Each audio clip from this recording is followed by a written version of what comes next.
Death has come to your little town. You like scary movies? Uh-huh. What's your favorite scary movie?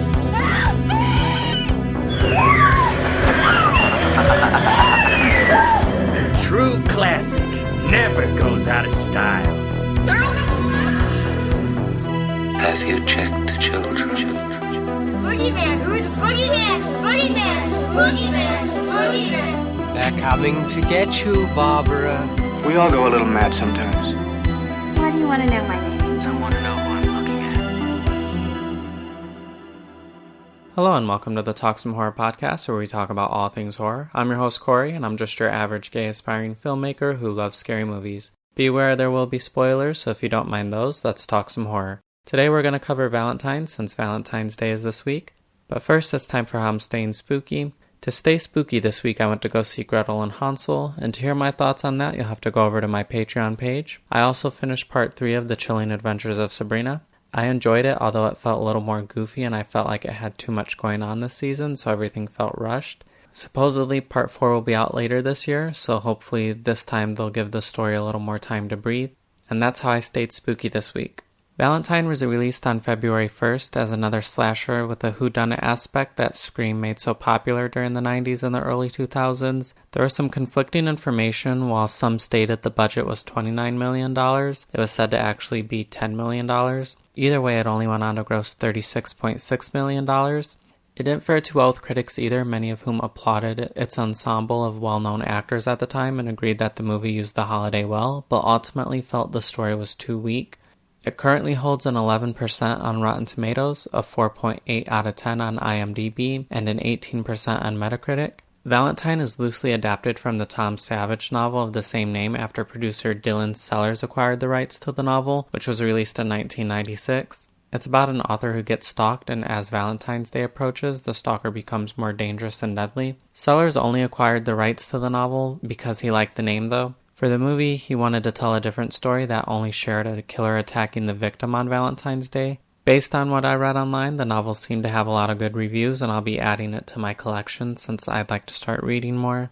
Jamie Blanks directed Valentine after working on Urban Legend, which is why a lot of actors from the Urban Legend movies were either cast or attached to the film in the early production stages.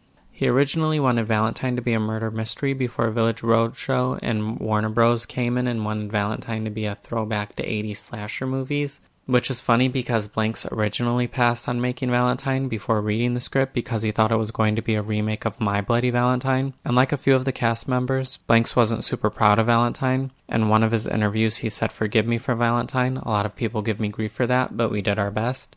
Rick Boda was the cinematographer, and it's a funny story. When Blanks was making Urban Legend, he wanted Bota to do the cinematography, but due to scheduling conflicts, he couldn't. Then he asked for Bota to do the cinematography for Valentine, and then found out Bota was pitching to direct the movie. Blanks convinced him to be the cinematographer and finally got Bota to shoot one of his movies. After the studios made Blanks turn Valentine into a slasher, he decided to do a true throwback to the 80s slashers by using a lot of blood and not shying away from the violence. But like most of the movies in the late 90s and early 2000s, the death scenes were drastically cut after the Columbine shootings, which disappointed Blanks because the studios cut the death scenes more even after the MPAA gave the film an R rating. To this day, fans are hoping that we'll get a director's cut of the film with the full death scenes, but after nearly 20 years, it's highly unlikely at this point. I first saw Valentine as a kid back in the days of Blockbuster, and I immediately loved it. I had my mom rent it for me all the time, and I think I even had it on VHS at some point. Slashers are my favorite, and the Cherub Mask was unique and creepy. It's my favorite Valentine's Day horror movie, and it's been nearly 15 years since I watched it before watching it to cover on this podcast. Do I enjoy it as much as I did as a kid? Let's find out and talk some Valentine. The movie begins with credits that play over yearbook photos of middle school kids.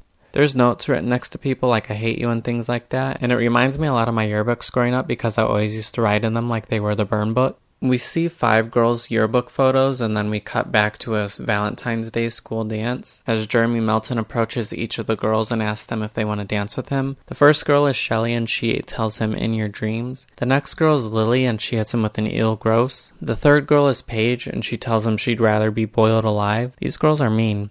Yeah, Jeremy isn't the best looking kid, and he's got glasses and his nose bleeds all the time, a detail you're going to want to remember, but a simple no thanks wouldn't kill you.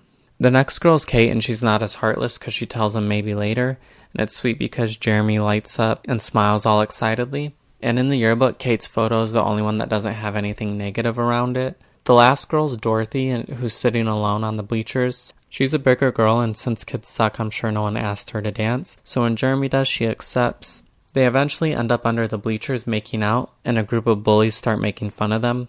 Jeremy must have cooties though because Dorothy acts like he was attacking her. The bullies use this as an excuse to dump punch on Jeremy, Carrie style, and beat him up. So it seems like to everyone else the bullies are the good guys and Jeremy is the bad guy. Again, kids suck. We're now in present day and Shelley, played by Katherine Heigl, is on a date with one of the biggest douchebags, Jason Marquette, played by Adam J. Harrington. The dude refers to himself in the third person, and all I can say is Corey is disgusted. Shelley is just as disgusted as I am and ends the date, and when she does, Jason starts dividing the check, and then to top it off, he thinks he's gonna get laid. Shelley ain't got time for that though, so she leaves. She's a med student and goes to the morgue, which is a little odd since she was just on a date, and it has to be super late at this point. Anyway, Shelley is about to cut into a cadaver and stops when she hears a noise. She investigates and runs into another med student in the locker room. When he leaves, she notices a Valentine card on her locker. She reads it and it says she's going to have her throat slit. And can I just say, these cards are awesome. I definitely wish I could order some. After being disgusted by the card, Shelley heads back to the cadaver and gets ready to make the incision. Before she can, the body starts breathing and Shelley finds the real cadaver stashed in the closet. When Shelley turns back to the table, the body is gone, and when she searches the room, she gets attacked by whoever it was. She manages to break free and runs to a different floor as a person fully dressed wearing a cherub mask chases her. And I'm like, this person took off his clothes to get naked and pose as a cadaver, then got dressed again before he chased her down. I guess he's pretty cocky that she won't escape. Shelley hides in a body bag in a room filled with 10 other corpses in body bags, but the masked killer easily finds her and slits her throat. And when he does, his nose starts bleeding, so immediately you start thinking it's Jeremy Melton all grown up. He's totally leaving his DNA all over the crime scene. If you're gonna murder people and you're known to have constant nosebleeds, perhaps you should, plug it up. We get introduced to adult Kate, played by Marley Shelton, and adult Paige, played by Denise Richards. They're good friends and go speed dating together, even though Kate has an on-again, off-again boyfriend. Paige convinces her to try her options and Kate agrees. The guys are all pretty much studs though, so when Kate sits across from Brian, he basically asks her if she wants to leave and go have sex. But Paige interrupts and tells Brian that Kate is actually in a relationship and basically steals Brian away. And Paige is in an entire mood after that move. Kate doesn't mind though since she's still figuring out her situation. And when they leave speed dating, they get the call that Shelley was murdered. At the funeral, the two girls meet up with their other friends, adult Lily, played by Jessica Caulfield, and adult Dorothy, played by Jessica Capshaw. Me and Lily couldn't be friends though because Paige removes her jacket and Lily scolds her for showing too much skin at a funeral. Like, geez girl, live it up a little. Detective Vaughn, played by Fulvio Cercier, comes and asks the girls when they last saw Shelley, and it's been a couple years for all of them since Shelley was so busy with med school. He tells them that he suspects Jason Marquette is behind this and tells them to be on the lookout and if they see anything to give him a call. But he only gives Paige his card, and he's definitely not trying to be slick about it. Kate's on-again, off-again boyfriend is also there, and his name is Adam, played by none other than David Boreanaz from Buffy the Vampire Slayer and Angel. When I was taking my notes, I kept calling him the Angel, and I had to keep reminding myself his name is Adam in this movie. He's a recovering alcoholic, which is the reason why him and Kate are on rocky waters. When he drinks, he loses control, and that kind of scares her. She finds a not well hidden bottle of alcohol in his car, and he says it's for his work partner since their paper is doing great. Kate is skeptical, but gives him the benefit of the doubt. Dorothy goes home to this huge mansion. She checks her mail and finds this Valentine similar to Shelley's, basically saying she's gonna die. It's signed JM, and seriously, I want to order these Valentines. She gets a knock at the door and it's Campbell, played by Daniel Cosgrove. He gives her some BS sob story about how his roommate didn't pay his part of the rent and now he's homeless. Dorothy is desperate for a man though, so she lets him stay with her until he gets back on his feet. Her younger than her stepmom comes downstairs and the two of them hate each other. Dorothy reads the hell out of Kim for being a gold digger, but Dorothy's dad comes and demands that Dorothy respects his wife. And sadly, we don't get to see Kim bite the dust because this is her only scene. There was a scene of her being killed later in the movie, but it was cut because the studios didn't want to show too much violence. Kate showers in her apartment when she gets a phone call. She gets out of the shower to answer, but no one's there. When she tries to turn the water back on, it doesn't work. and since she needs to be to work soon, she ends up dipping her head in the toilet to get the shampoo out, and I do not fucking care. I would rather be fired than dip my head in a toilet. She couldn't try a neighbor first to see if their water's working? I don't know, absolutely not. I would never. After this, she notices her door is wide open, which creeps her out. She goes into the hallway and finds a cherub mask stuck in the elevator. Her neighbor Gary opens the door, and he obviously has the hots for Kate. And he's obviously also Dr. Seuss in disguise because his entire exchange with her is words that rhyme with Kate. Hello, Kate. Hi, Gary. You look great, Kate. How about a date, Kate? You could be my mate, Kate. You're scary, Gary. This could be our fate, Kate. Next, we end up at Paige and Lily's apartment, and Lily is watching a dating video. I don't know what it is, but it's basically a guy who's recording himself talking about what he has to offer in relationships, and yikes. Dating in the 2000s looks awful. And also, Lily is in her pajamas, and turns out Little Miss Prude has a tramp stamp. They get a knock at the door, and when they answer, they find a Valentine with a box of chocolates. They read the card and it says, "Beauty is skin deep, you are what you eat." It's also signed JM, and neither girl can think of a guy that they know that has those initials. Lily says it has to be for Paige because she's such a slut, but Paige insists it's for her. Lily doesn't care because free food, so she starts eating the box of chocolates. She stops and spits it out when she notices maggots in the chocolates. It's the nastiest thing, and I will no longer be eating chocolates. Ugh. They sit around thinking about who JM could be, which is exactly what I would do so I could plan my revenge. Paige remembers Jeremy Melton, but they both brush it off because they haven't seen him since that Valentine dance. The girls end up at Shelley's boyfriend's party. It's some weird blind date event where you come and meet somebody in a maze. I don't know, it's the strangest party I've ever seen. And wasn't Lily just watching a dating video earlier? And she has the nerve to slut shame Paige. And by now you already know that this movie was heavily influenced by Scream, as most of the horror movies were back in those days, but it really makes that obvious here because Jason Marquette is at the party as an obvious red herring. The girls meet Campbell after Paige hits on him and Dorothy says that they're dating. They quickly piece together that the same person sent them the Valentines. They start going through the maze and the men are separated from the women, and this maze that's supposed to turn you on and be sexy is more like a haunted house attraction. The voices are creepy, the body parts showing on the screens are creepy, the close-up of people's mouths that need braces are creepy, but no complaints from me because I would love that. Lily goes off to make out with her boyfriend Max, played by Johnny Whitworth, and some random girl comes up and starts watching them. She starts taking off her clothes and approaches them, and when Lily notices, she asks Max who she is, and he's like, "That's Amy." I'm like, "Oh, okay." But Lily doesn't care and tells him to get rid of her. Max invited her though, so he's not going to do that, and Lily isn't down to share, so she storms off. Moving on though, Lily ends up alone in the maze and it starts shutting down. The voices become creepier and the walls start moving, so obviously the killer's doing this. And I'm like, okay, so the killer knows how to operate the maze, and no one else is in here anymore either.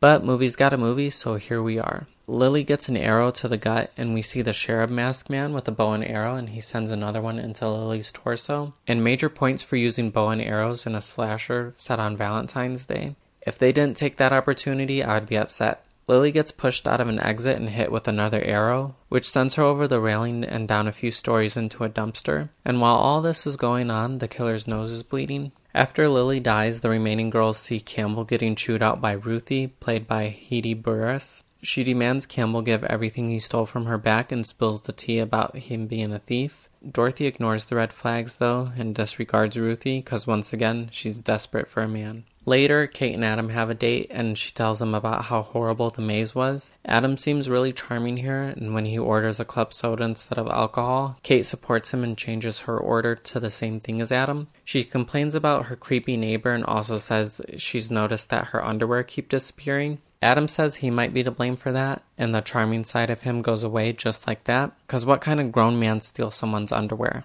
After that, Vaughn follows up with Paige, Kate, and Dorothy because Shelley's family got a card after her funeral that said, "Too bad, so sad." Like, holy shit, that's savage as fuck. Detective Vaughn asks about Lily, but they tell him that she went to LA for work the day after Max's event. They notice that the card Shelley's family got was also signed JM. They all assume the killer is Jeremy Melton, and Detective Vaughn is convinced it's Jason Marquette, but he reassures them that he will look into what happened to Jeremy Melton after the Valentine dance. The girls leave and Kate and Paige wonder why he would target them, and Dorothy reveals that she lied about what happened at the dance. And I have to say the acting is a little weak here. Some of it feels off, and I notice it the most when Jessica Capshaw delivers her lines. Not much happens after this. Kate and Adam have another date, and they resist the urge to get it on until they work through their issues. Detective Vaughn calls the girls back and gives Jeremy's history after that night. He was shipped to a boys' school after Dorothy told everyone he sexually assaulted her. Kate asks if they have any recent pictures of him, and the detective is a huge dick because he hits her with a "if we did, we'd be looking at them." He also says it's possible Jeremy got plastic surgery and could look like anybody now. He starts questioning the man in the ladies' lives, and Kate is convinced that's not Adam because she's known him for a long time. The detective starts questioning Dorothy about Campbell, and we find out Dorothy doesn't even know his last name, and she's only known him for a month. Like, damn girl, you only knew him for a month and now he's living with you? You must be pretty desperate. Paige points this out, and Dorothy slut-shames her by saying Paige has let men in between her legs that she's known for less time. Savage. The ladies leave, but Detective Vaughn asks Paige to stay behind for more questions, but this was just an excuse to get her alone, and then the dude puts his hand on her thigh and says he and Paige need to address the sexual tension between the two of them. Paige ain't having it though and leaves. Again, men ain't shit. Back at Kate's apartment, she left her iron on. I guess she loves the thrill of potential fires. The masked killer comes in and finds the apartment empty except for Scary Gary, who's trying on Kate's underwear, and is the guy who's been stealing them. Now, ain't nothing wrong with cross-dressing, but breaking and entering and stealing someone's panties is where I draw the line. So does the masked killer though, because he takes the iron and beats Scary Gary to death.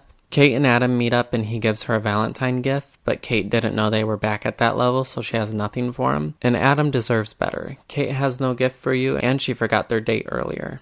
She does write him an IOU though, and then gives it to him, so he can use it for later. Kate goes into her apartment after that, and her iron is clean, and there's no blood in sight. She hears someone in her bathroom, but it's just Paige. Dorothy calls Kate and suspects she told Detective Vaughn something because they're questioning Campbell, and the girl is crazy jealous because she also tries to throw shade at Adam. Paige and Kate are better friends than me though, because they calm Dorothy down and tell her to use sex to make it up to Campbell. That's just what Dorothy intends to do after she gives Adam a nice watch. But then when they go to have sex, the guy can't even get it up because Dorothy, he's just not that into you. And when I was younger, I never realized he couldn't get it up in this scene, so it's kind of funny to notice it now as an adult. After that, he gives Dorothy a necklace to try to make up for it, and then he says he needs to leave, but Dorothy is throwing a big Valentine's party, which I've never heard of before. Who wants to go to a party on Valentine's Day? No one. Anyway, Campbell promises he'll be back for the party and that he needs to work out before he leaves. But the bastard is lying because instead of working out, he's on the phone trying to get Dorothy's dad's account transferred into his account so he can steal their money.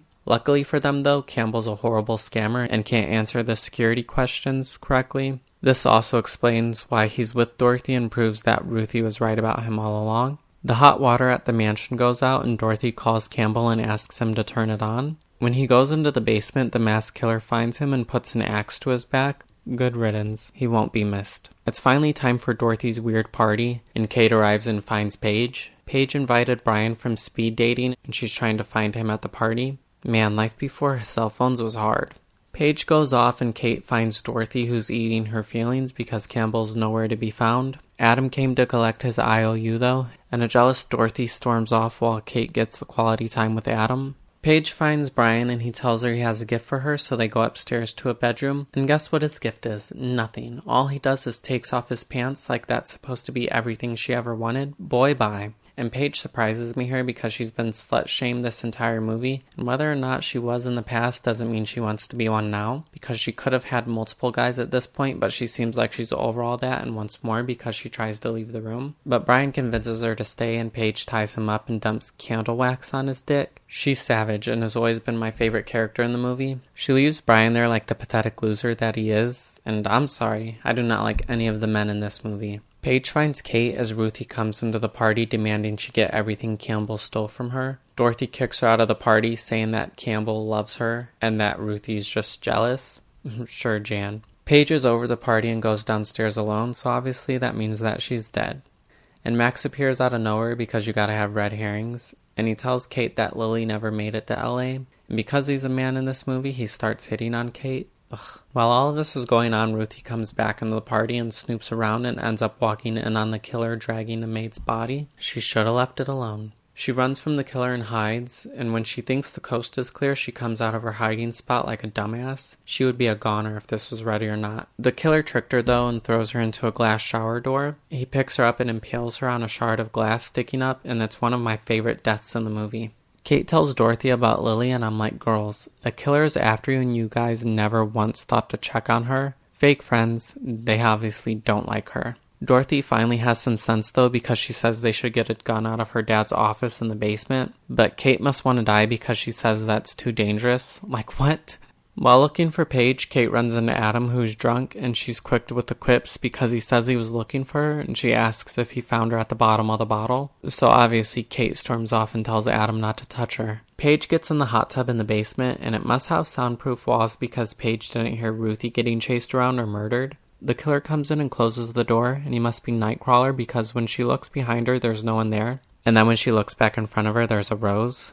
Paige looks around the room until the killer comes out and throws her into the hot tub. He closes the cover and starts drilling down trying to hit Paige. She evades him for a while before he finally drills into her shoulder. But he has zero patience and opens the cover and tosses the drill into the water, which not only electrocutes Paige to death, it also cuts the power to the house. And I'm sad to see her go.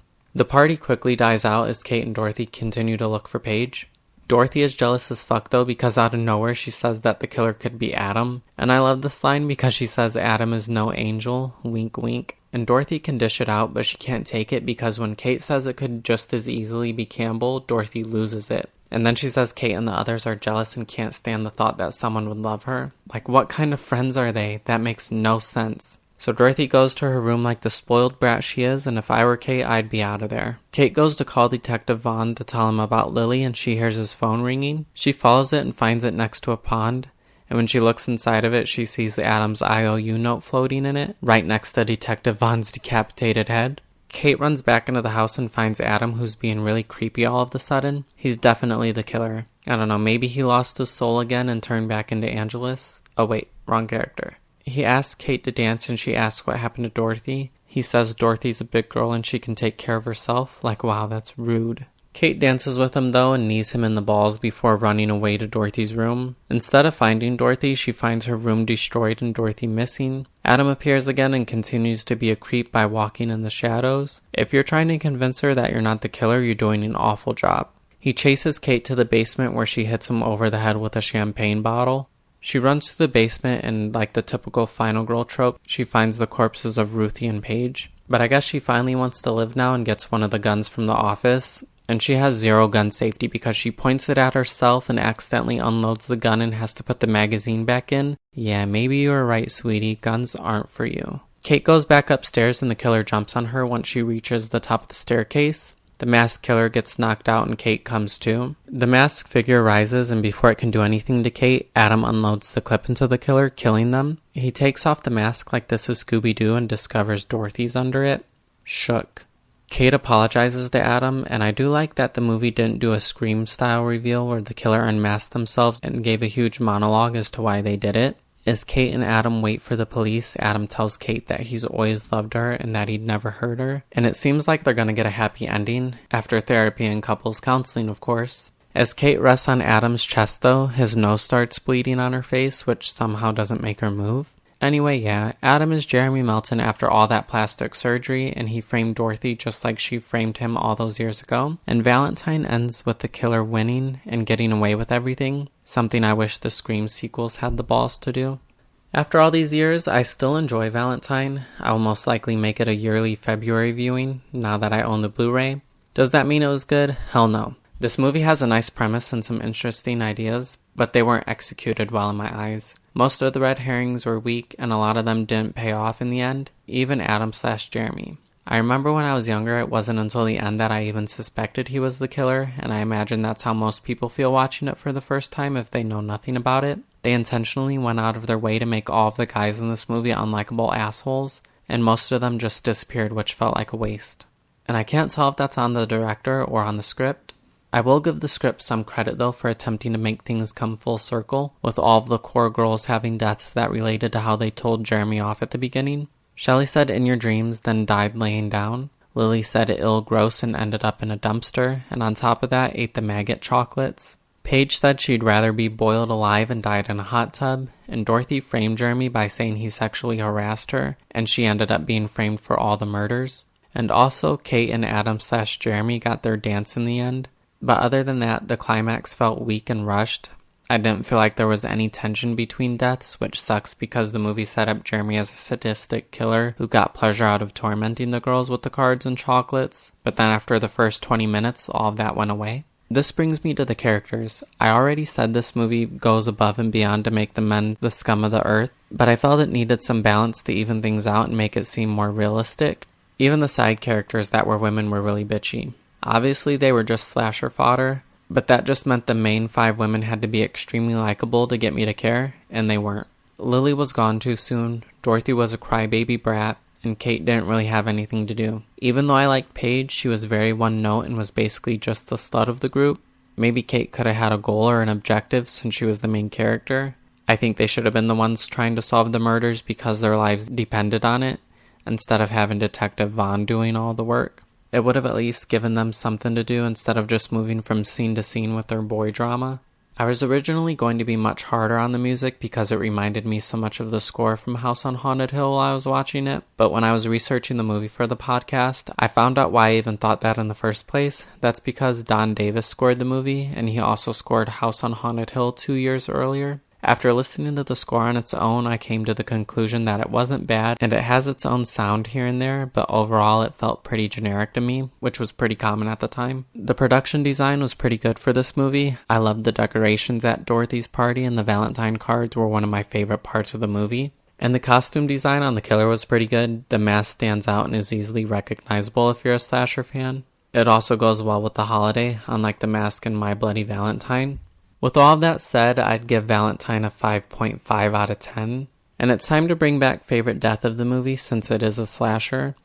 It was actually hard for me to choose this time around. I really liked the use of the bow and arrow for Lily's death because it made the killer look like Cupid. And I also love Ruthie's death because mentally, being pushed down on something and not being able to do anything about it would be terrifying. But ultimately, I'm gonna have to say Paige's death was my favorite. It was the most drawn out death, and I loved when the killer said fuck this and just electrocuted her. Alright, I've talked about Valentine long enough. Thanks for listening to Talk Some Horror. I hope you enjoyed it as much as I did making it. If you're new to the podcast and like what you heard, don't forget to subscribe, rate, and leave a review. If you want to interact with the show, you can find Talk Some Horror on Facebook, Instagram, Twitter, and YouTube. I'd love to hear your thoughts and opinions on this movie. You can also become a patron over on my Patreon if you want to help pick future episodes and gain access to exclusive content. If you need links, you can find them down in the description or by visiting talksomehorror.com. Join me next week for a special treat. Until then, stay spooky, creeps.